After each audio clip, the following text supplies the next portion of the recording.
Okay, I could be wrong, but I think I can do this all in one video.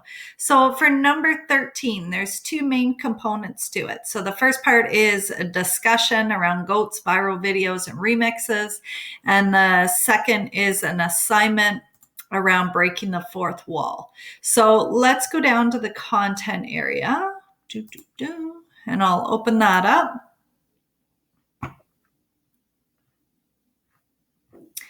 And you've got your goats, your viral videos, and remixes. So you're thinking about how producers break with typical conventions.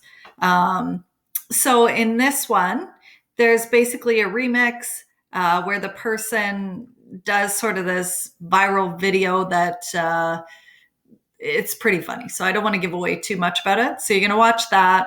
And then you're going to see some remixes that ended up happening as a result of that. And then there's a discussion to take part in. So how do these videos break with traditional music conventions? So you may want to look that up or have a look in the previous assignment. How do they break from traditional music video conventions? So same thing, the last content area had a little bit about that, but you might want to do a little bit of research on that. You can answer the question, why do you think this video went viral? And why do you think others were inspired to remix other songs after they saw this one? So you're going to respond this time to two of your peers. If you click on here, your rubric will look like it normally does. So it'll have that you did these things and that you responded to others and that you were respectful and all of those things.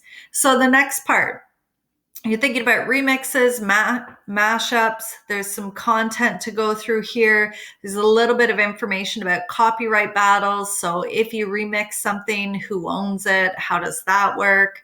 There was an assignment here, but you're not doing that at this time. Same thing to watch, but you're not doing the assignment at this time.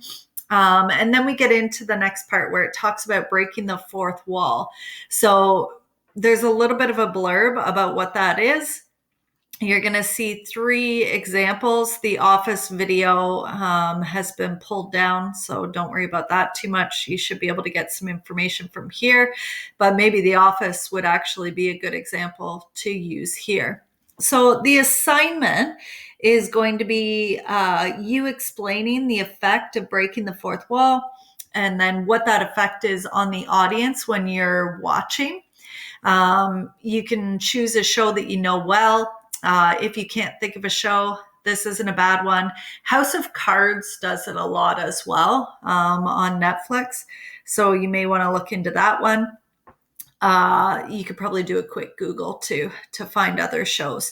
So choose a show that you enjoy that does not break the fourth wall. Explain why this is a good choice or why breaking the fourth wall might add to your viewing experience. So for example, if you're a really big Grey's Anatomy fan, would you want Meredith Grey to stop and to talk to the audience? Why or why not? So you're thinking about a show that you watch all the time, and how would you feel if one of the main characters broke from the script to sort of talk to you as a viewer? So there's another little part here. Have a look at this. But again, there's no assignment that is expected to be submitted for that. Let's just look here. So this is the Google Doc. I'll link it in the normal spots. And you can answer those questions. If you go to the assignment area, you'll also see your rubric there.